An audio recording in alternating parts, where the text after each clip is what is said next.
Hello, Bible readers. It's Monday, January 11th. We're reading from First Chronicles, finishing it up, actually, 26 through 29. Then we've got John chapter 8, finishing up this first episode of Jesus and the Feast of the Tabernacles. Where to start today? Let's start with John chapter 8.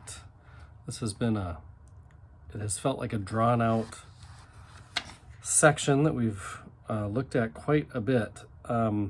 It's very binary. You're either this or you're that in the Gospel of John, especially in this section.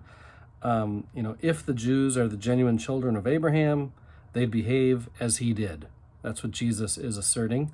But they've rejected the revelation of God in the word of Jesus. Indeed, they seek to kill the one who makes known the truth. And so their paternity, their father, must be other than Abraham. Because they're not open, Jesus is saying they must be of the devil. And so that's the assertion that he goes after. Because in John's view of the world, the author of this gospel, there's two classes of people, those of God and those who are not. And that's it. You either are of God and you get what Jesus is trying to say, or you're not of God and you don't hear it.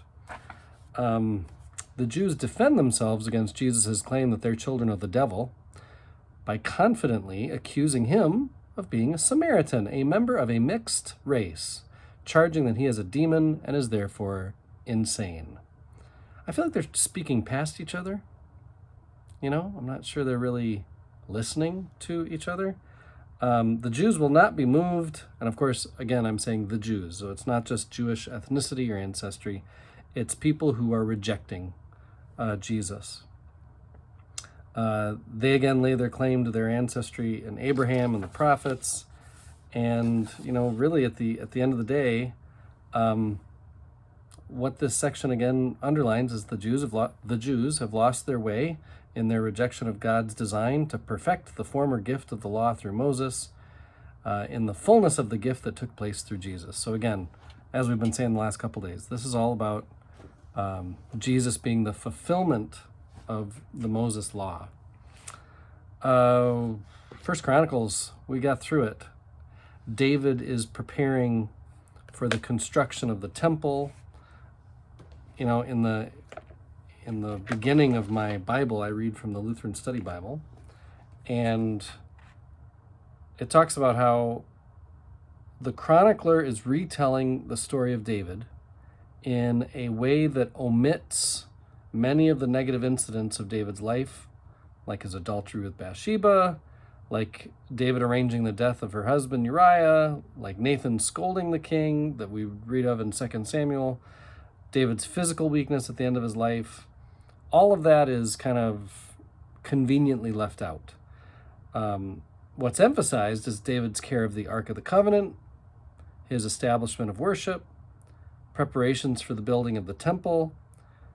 David is, in First Chronicles, presented as a model of faithful obedience and devotion to God.